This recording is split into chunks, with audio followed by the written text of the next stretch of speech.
வணக்கம். இது உங்கள் பொலிட்டிக்கல் பார்க். நான் உங்கள் நண்பன். இன்றைய தினத்துல கட்சியை விட்டு போறதுனா போங்களா, ஆனா கட்சியில சம்பாதிச்ச காசை திருப்பி கொடுத்துட்டு நீங்க எங்கேயோ போய் நாசமா போங்க. வெக்கம், மானம், சூடு, சொரணை கொஞ்சமாவது உங்களுக்கு இருந்தா தலைவர் பேரை சொல்லியும் அம்மா பேரை சொல்லியும் காசை வாங்கிட்டு இப்படி இத்தனை சொத்தை சம்பாதிச்சு வச்சுக்கிட்டு இன்னைக்கு அம்போன்னு அனாதியா எல்லாத்துக்கிட்டே கதை சொல்லிட்டு ஓடி போயிட்டீங்களா அப்படின்னு ஒரு காட்டமா பேசியிருக்காரு ஒரு முன்னாள் அமைச்சர் எம்எல்ஏ. அவரை பத்தி பார்ப்போம். அடுத்தது பார்த்தீங்கன்னா மேகதாதுல அணை கட்டியே தீர்வோம், அதுக்கான காரணம் என்ன அப்படின்னு சொல்லியிருக்காரு அந்த மாநிலத்து முதல்வர். அடுத்தது பார்த்தீங்கன்னா முக்கியமான விஷயம் தான் பார்க்க போறேன். என்னன்னு பார்த்தீங்கன்னா இது வந்து தங்க முலாம் பூசப்பட்ட ஒரு ஆளுநர் உரைதான் அப்படின்னு சொல்லியிருக்கிற ஒரு கட்சியோட தலைவர். மொத்தம் இதுல நிறைய விஷயங்கள் கலந்துருக்கு. இத வீடியோ பார்க்கறதுக்கு முன்னாடி நம்ம சேனலை சப்ஸ்கிரைப் பண்ணிட்டு இதோ இங்க தெரியுற கியூஆர் கோடை பயன்படுத்திட்டு இந்த வீடியோக்குள்ள நம்ம போயிடுவோம். முதல் விஷயத்தை நம்ம எதை பார்க்க போறோம்னு பாத்தீங்கன்னா, அதாவது மேகதாதுல அணை கட்டியே தீர்வோம். அது எதுக்காக நாங்க கட்டுறோம், தமிழ்நாட்டுக்கு தண்ணி தரக்கூடாது அப்படிங்கிறதுல எங்களுக்கு ஐடியாவே கிடையாது. தமிழ்நாட்டுக்கு நாங்க தண்ணி தருவோம், ஆனா எப்படி தருவோம்னு பாத்தீங்கன்னா பெங்களூருக்கு தண்ணி எடுத்துக்குவோம். பெங்களூருக்கு எவ்வளவு தண்ணி தேவையோ அவளை எடுத்துக்கிட்டு எங்க மின்சாரம் தயாரிக்கிறதுக்கு எங்களுக்கு எவ்வளவு தண்ணி தேவையோ அதையும் நாங்க எடுத்துக்கிட்டு மீதி இருந்தா உங்களுக்கு தமிழ்நாட்டுக்கு தருவோம் அப்படிங்கிற மாதிரி ஒரு விஷயத்த சொல்லியிருக்காரு. யாருன்னு பாத்தீங்கன்னா DK சிவகுமார், முதல்வர் கர்நாடகா. அவர் தான் இந்த விஷயத்த சொல்லியிருக்காரு. எதனா இது எப்படி தெரியுமா இருக்கு, இந்த எங்கள் வீட்டு பிள்ளை படத்துல நம்பியார் ஒரு டைலாக் சொல்வார். என்னன்னு பாத்தீங்கன்னா, இத்தனை நாள் எங்க கூடவே வேலை செய்யறீங்கல்ல, உங்களுக்கு எல்லாம் பார்த்து அவரோட ஸ்லாங்லேயே சொல்லணும்னு பாத்தீங்களா, உங்களுக்கெல்லாம் நாங்களா பார்த்து ஏதாவது ஒண்ணு கொடுப்போம் பார். அதாவது நாங்களா பார்த்து இது பணம் தரோம், காசு தரோம், பொருள் தரோம்னு சொல்ல மாட்டேன், ஏதாவது ஒண்ணு கொடுப்போம் அப்படின்னு சொல்லுவாரு. அந்த டைலாக் மாதிரி எங்களுக்கு போக ஏதோ மிச்ச மீதி இருந்தா தரோம் அப்படின்னு சொன்னா இந்த காவிரியார் என்ன ஆகும் தெரியுமா? இதுல நம்பி பிழைச்சிட்டு இருக்கிற அந்த மக்களுடைய சூழ்நிலை என்ன ஆகும்? இதெல்லாம் கருத்தில் கொண்டுதான் இவங்க பேசுறாங்களா, இல்ல எப்படி தனக்கு எடுத்துக்கிட்டு மீதி தண்ணி இருந்தா தரோம் அப்படிங்கிற மாதிரி பேசுறாங்களா? இந்த மேகதாது அணை கட்டினா கண்டிப்பா டெஃபரண்டா தமிழகத்துக்கு மிகப்பெரிய ஒரு தண்ணி பஞ்சம் ஏற்படும். இவங்க இப்படின்னா கேரளாக்காரங்க இப்படி முல்லை பெரியாருக்கு இணையில ஒரு அணையை கட்டணும், அவங்க தனியா போதில் கிளம்பியிருக்காங்க. இன்னும் சொல்ல போனோம்னா விஜய் அரசியல் செய்கிறார், அதனால அவருக்கும் இதுக்கும் சம்பந்தம் இல்லை அப்படிங்கிற மாதிரி அவர் பேசியிருக்கிறது குறிப்பிடத்தக்கது. நான் ஒரு விஷயத்த என்னன்னா, அரசியல் ரீதியாகவும் சரி, மோடி அவர்களும் DK சிவகுமார் அவர்களும் தனியா சந்திச்சு பேசினாரு. அதுக்கப்புறம் கூட விஜய் அவர்கள் போய் மோடி அவர்களை சந்திச்சு இந்த மாதிரி அணை கட்ட வேணாம்னு சொல்லுங்க அப்படின்னு சொல்லிட்டு ரெக்வஸ்ட் பண்ணி கொடுத்துட்டு வந்திருக்காரு. சரி, ஓகே, அணை கட்டினால் தமிழகத்துக்கு தண்ணீர் பஞ்சம் வரதுக்கான வாய்ப்பு 95% இருக்கு. 95 இல்ல, கன்ஃபார்ம் தான். ஏன்னா காவிரி ஆற்று ஓரமா இருக்கக்கூடியவங்க, அதை நம்பி விளைநிலங்கள் வச்சிருக்கவங்க, சிறு குறு விவசாயிகள் ரொம்ப பாதிக்கப்படுவாங்கிறது எந்த மாற்று கருத்தும் கிடையாதுன்னு சொல்லிட்டு அடுத்த நிகழ்ச்சிக்கு போயிடலாம். அடுத்தது பாத்தீங்கன்னா, மின்சாரத்துறையில வெள்ளை அறிக்கை நாங்க வெளியிட போறோம் அடுத்த வாரம் அப்படின்னு சொல்லிட்டு மின்சாரத்துறை அமைச்சர் நிர்மல்குமார் அவர்கள் பேசியிருக்கிறது குறிப்பிடத்தக்கது. மின்சாரத்துறையில் என்னென்ன ஊழல் நடந்திருக்கு, இதுவரையில என்னென்ன கமிஷன் கலெக்ஷன் எல்லாம் நடந்திருக்கு, இதுல தந்தி கம்பம் வாங்கின கரண்ட் மரம் என்ன சொல்றது அந்த மரம் வாங்கின ஊழல், அப்புறம் பாத்தீங்கன்னா மின் திருட்டு, அப்புறம் நிறைய விஷயங்கள் இதுல கலந்துருக்கு. ஒயர் வாங்கினது, பிளக் வாங்கினது, அந்த என்ன சொல்றது கேரியர் பீஸ் கேரியர் அதுல வாங்கின ஒப்பந்ததார ஊழியர்கள் அப்படின்னு பாத்தீங்கன்னா அந்த உள்ளுக்குள்ள இருக்கிற அந்த எல்லாமே மின்சாரத்துறையில A to Z வரைக்கும் எல்லா இடத்திலும் ஊழல் நடந்திருக்கு.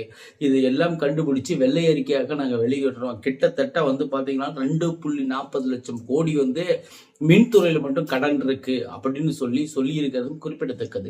நிர்மல்குமார் அவர்கள் வெள்ளை அறிக்கை வெளியிட போறேன் அப்படின்னு சொல்லி அடுத்த வாரத்துல கன்ஃபார்மா இதை நான் ரெடி பண்ணிட்டு நான் உங்களுக்கு சொல்றேன் அப்படின்னு சொல்லியிருக்காரு. இப்பதான் பக்கமா ஒரு வெள்ளை அறிக்கை வெளியிட்டாங்க. அது என்னன்னு பாத்தீங்கன்னா, தமிழகத்தினுடைய பட்ஜெட் வெள்ளை அறிக்கை, நிதி வெள்ளை அறிக்கை வெளியிட்டாங்க. அடுத்து மின்சாரத்துறையிலும் வெள்ளை அறிக்கை வெளியிடுறாங்க.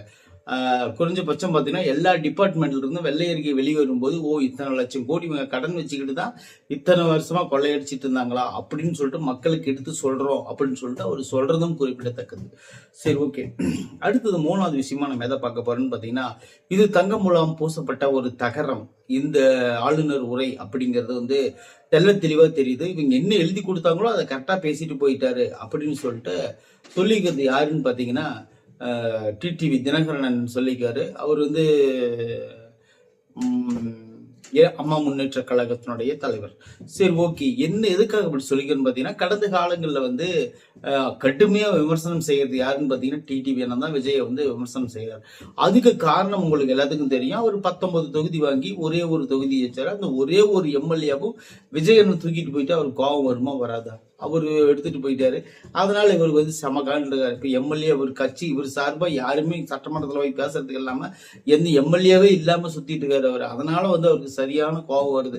என்னடா அதை ஒரு எம்எல்ஏ இருந்தாச்சு பரவாயில்லையே, நம்மளுக்கு சார்பா பேசுவாங்க, அதுவும் இல்லாம போச்சு அப்படின்ட்டு விஜய் அண்ணன் மேல ரொம்ப காண்டில் இருக்கிறதாருன்னா டிடிவி அண்ணன் ஒரு பக்கம் இருக்காரு.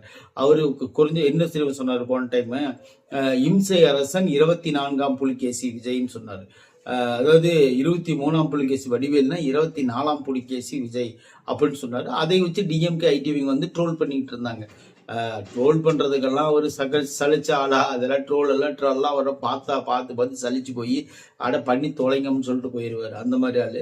சரி, ஓகே. இருந்தாலும் டிடிவி அண்ணன் சொன்ன சம்பவத்தை நம்ம எதிர்பார்த்து வைக்கிறதா பணம். ஏன்னு கேட்டீங்கன்னா, அவர் ஒரு முக்கியமான சம்பவத்தை சொல்ல அவர் கலாய்க்கிற மாதிரி தான் பேசுறாரு. விஜய் பார்த்து பேசினாவே அவர் கலாய்க்கிற மாதிரி தான் பேசுறாரு. அதுவும் விஜய் இன்னும் கண்டிப்பா ரசிச்சுட்டு தான் இருப்பாரு அப்படிங்கிறது எந்த மாற்று கருத்தும் கிடையாது.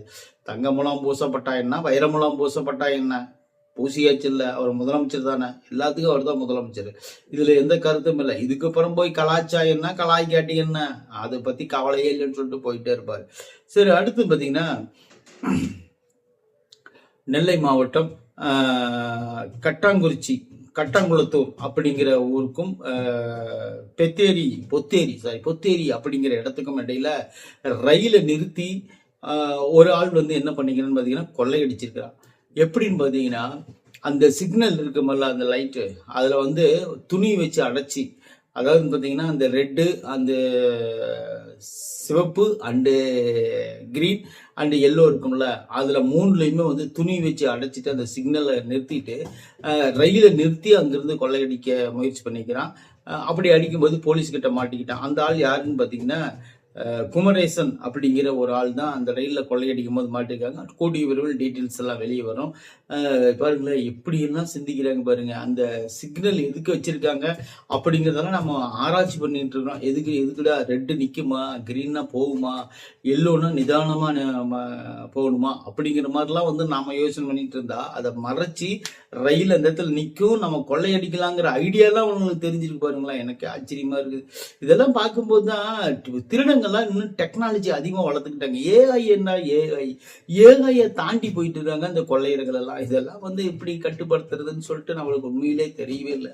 சரி, பார்க்கலாம். தொடர்ந்து நம்ம பேசுவோம், என்ன நடக்குதுன்னு பார்ப்போம். ஏன்னா தமிழ்நாட்டில் என்னென்ன அதாவது என்ன சொல்றது, பெரிய பெரிய மூளை அதிகமா இருக்கிற இந்த கொள்ளையடிக்கிறவனோட ஐடியாலாம் இந்த முக்கியமான கம்பெனிஸ் எல்லாம் எடுத்துக்கிச்சுன்னு வச்சுக்கோங்களேன், அந்த கம்பெனி எல்லாம் பெரிய கம்பெனியா வளர்ந்துரும். ஆனா அவங்களே என்ன பண்ணுவாங்க, அங்கெல்லாம் போக மாட்டாங்க, கொள்ளையடிச்சு சின்னதா மாட்டிக்கிட்டு இதை பண்ணுவாங்க. இந்த ஐடியாவெல்லாம் பெரிய பெரிய கம்பெனிகளுக்கு கொடுத்தாங்கன்னா கண்டிப்பா அவங்களாம் நல்ல நல்ல ஒரு இந்த மாதிரி ஐடியா இல்லை. கொள்ளையடிக்கிறவனோட மைண்டே வேற லெவல்ல இருக்கும். அந்த மைண்டே வேற அடுத்த நிலைக்கு போய் அவன் யோசிப்பான். அந்த மாதிரி மைண்டை சொல்றேன். இந்த மாதிரி எல்லாம் பண்ணி லோ கிளாஸா மாட்டிக்குவீங்க. சரி, ஓகே. அடுத்து முக்கியமான சீன் பாத்தீங்கன்னா 3 பூங்காக்களில் இலவசம் 2 நாளைக்கு எந்த கட்டணமும் செலுத்த தேவையில்லை. அது எங்கெங்கன்னு பாத்தீங்கன்னா வண்டலூர் ஜூலையும் அண்டு வேலூர் அமிர்தி அப்படிங்கிற ஒரு ஜூலையும், அடுத்தது சேலம் குறும்புப்பட்டி அப்படிங்கிற ஒரு ஜூலையும், இந்த 3 ஜூலையும் நீங்க 2 நாளைக்கு ஃப்ரீடமா போய் பார்த்துட்டு வரலாம். குழந்தைகள் இருந்து பெரியவர் வரை எல்லாத்துக்கும் இலவசம் அப்படின்னு சொல்லிக்கிறது யாருன்னு பாத்தீங்கன்னா வனத்துறை அமைச்சர் RV ரஞ்சித்குமார் சொல்லியிருக்காரு. எதுக்குப்பா இலவசம் 2 நாளைக்கு அப்படின்னு கேக்குறீங்களா? ஜூன் 21 அண்டு 22ஆம் தேதி தளபதி விஜய் சாருடைய பிறந்த நாள், சிஎம் சாருடைய பிறந்த நாள். அதனால இந்த 3 ஜூலையும் 2 நாட்களுக்கு ஃப்ரீ. எல்லாரும் யார் வேணாலும் போய் பார்த்துக்கலாம், யார் வேணாலும் வரலாம். அந்த மாதிரி வந்து ஃப்ரீடமாக விட்டுருக்குறாங்க அப்படிங்கிறதும் குறிப்பிடத்தக்கது. இது ஒரு நல்ல விஷயம் தான். ஏன்னா குழந்தைகள் வந்து ஜாலியாக போய் சுற்றி பார்க்கறதுக்கு ஒரு உயிரியல் பூங்கா போய் பார்க்கறது ஒரு நல்ல ஒரு படிப்பினையாகவும் ஒரு பாடமாகவும் இருக்கும். அதே டைமில் வந்து ஒரு கண்காட்சியாகவும் இருக்கும். அவங்க நிறைய உயிரினங்களை பார்க்கறதுக்கான வாய்ப்பும் கிடைக்கும் அப்படின்னு சொல்லி பார்க்கப்படுது. அடுத்தது பார்த்தீங்கன்னா, இந்திய கம்யூனிஸ்ட் மூத்த தலைவர் சி மகேந்திரன் அவர்கள் வந்து டிவிகேல நேற்று வந்து பனையூர்ல வந்து புஷி ஆனந்த் அவர்களுடைய தலைமையில வந்து இணைஞ்சிருக்காரு அப்படிங்கிறதும் குறிப்பிடத்தக்கது. புஷி ஆனந்த் வந்து பொதுச் செயலாளர், டிவிகேனோட பொதுச் செயலாளர். அவரோட முன்னிலையில பனையூர்ல வந்து சி மகேந்திரன் அவர்கள் வந்து இணைஞ்சிருக்காரு. மகேந்திரன் யாருன்னு பாத்தீங்கன்னா இந்திய கம்யூனிஸ்ட் கட்சியுடைய மூத்த தலைவர். அவர் வந்து இணைஞ்சிருக்கிறது குறிப்பிடத்தக்கது. இது வந்து கம்யூனிஸ்டும் விசிகேவும் அண்டு முஸ்லீம் லீக் இவங்கெல்லாம் வந்துட்டாங்க ஆல்ரெடி. இன்னும் கரைஞ்சிட்டாங்க, கிட்டத்தட்ட நீங்க வந்துட்டாங்கன்னு அர்த்தம். ஆனா இருந்தாலும் அவங்களும் வந்துட்டாங்க அப்படிங்கும்போது இன்னும் பலம் கூடிட்டு இருக்கு. கிட்டத்தட்ட டிவிகேல வந்து தமிழ்நாட்டில் இருக்கிற கட்சி பூரா வந்துருமாட்டுன்னு தெரியுது எனக்கு. அதுதான் ஒரு ஆச்சரியமா இருக்குது. என்னன்னு பாத்தீங்கன்னா, கட்சி ஆரம்பிக்கும் போது வா வா வா நாங்க ஒரு ஆள் வரல. இன்னைக்கு நாங்க வரட்டுமான்னு போன் போட்டு கேட்டுட்டு இருக்காங்க. இப்போ வான்னு சொல்லிட்டா போதும், காம்பவுண்ட் சோர் இடிச்சிட்டு கூட வந்துருவாங்களாட்டு இருக்கு. அந்த மாதிரி இப்போ வெறி கொண்டு தெரிஞ்சிட்டு இருக்கிறாங்க. விஜய் கிட்ட இருந்து ஒரு போன் வராதா அப்படின்னு சொல்லிட்டு எல்லாம் முடிச்சுக்கிட்டு இருக்கிறாங்க. ஒரு காலத்துல வாங்க வாங்க அப்படின்னாங்க, நடிகர் கட்சி நம்பி யாரா போறது அப்படின்னு சொல்லிட்டு எல்லாம் முடிச்சுட்டு இருந்தாங்க. இன்னைக்கு விஜய் கிட்ட இருந்து ஒரு போன் வந்தா போதும், காம்பவுண்ட் சோர் இடிச்சிட்டு போறது கூட தயார் நிலையில் இருக்கிறாங்க. அந்த மாதிரி ஒரு வெறி கொண்டு சுத்திட்டு இருக்கிறாங்க கட்சி தலைவர்கள் எல்லாம். சரி, ஓகே, பார்ப்போம். அடுத்து வந்து பாத்தீங்கன்னா முக்கியமான விஷயத்தான் பார்க்க போறோம். என்னன்னு பாத்தீங்கன்னா, ஒரு சின்ன ஒரு கிளிப் இருக்கு. இந்த கிளிப்பை நீங்க பாருங்களேன். ஒரு சின்ன கிளிப் தான். ஆர்பி உதயகுமார் அவர்கள் பேசியிருக்காங்க. அந்த சின்ன கிளிப்பை நீங்க பாருங்க. சொத்து புத்த பூரா கட்சிக்கு எழுதி கொடுத்து எங்க வேணாலும் போ, நாசமா போ, யாரு வேணாலும் கேட்பேன். எல்லாரும் வருவீங்க, அம்மாவை ஏமாத்தி பதவி வாங்குவீங்க, சொத்து சோகத்தை சேர்ப்பீங்க. பாத்தீங்களா, நீங்க எங்கேயோ போய் நாசமா போங்க, ஆனா நம்ம கட்சியில சேர்த்த சொத்து எல்லாம் எழுதி கட்சிக்கு எழுதி கொடுத்துட்டு நீங்க எங்கேயோ போங்கிறாரு. அடுத்தது வந்து இன்னொரு சின்ன கிளிப் பாருங்களேன். சூடு சொரண வெக்க மானம் சோத்துல உப்பு போட்டு திங்கிறீங்களா என்ன? பதவி என்ன இல்லன்னா என்ன? 10 வருஷம் அமைச்சரா இருந்தீங்களா? சூடு சொரணம் வெக்கம் மானம் இதெல்லாம் இருந்துச்சுன்னா இந்த கட்சி விட்டு நீ போவையா அப்படின்னு மாதிரி அவரு பொறுத்து பார்த்துருக்காரு. எல்லாம் போறாங்க. இவருக்கு டென்ஷன் ஆயிருச்சு.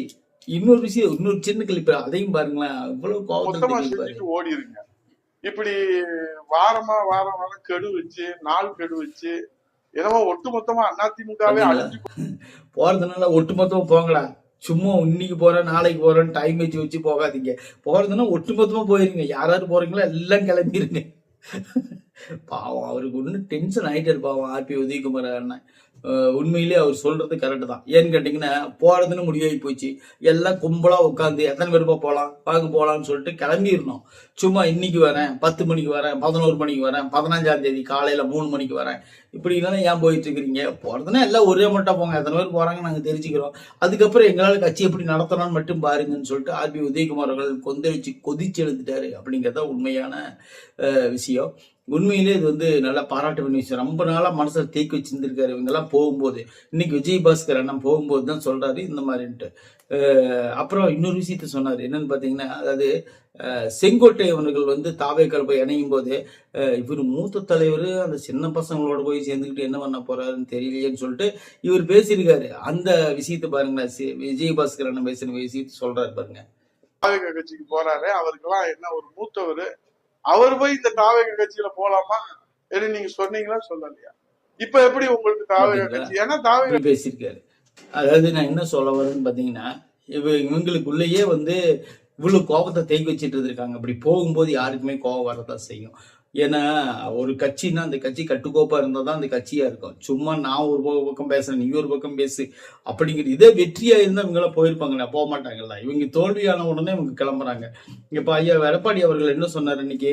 10 தோல்வி பழனிசாமி, 11 தோல்வி பழனிசாமின்னு பேசுறதெல்லாம் கரெக்டு தான். ஆனா 10 தோல்வி கட்சி தோல்வியானாலும் நான் தோல்வியானா எடப்பாடி தொகுதியில நான் ஜெயிச்சுட்டு தான் இருக்கிறேன்.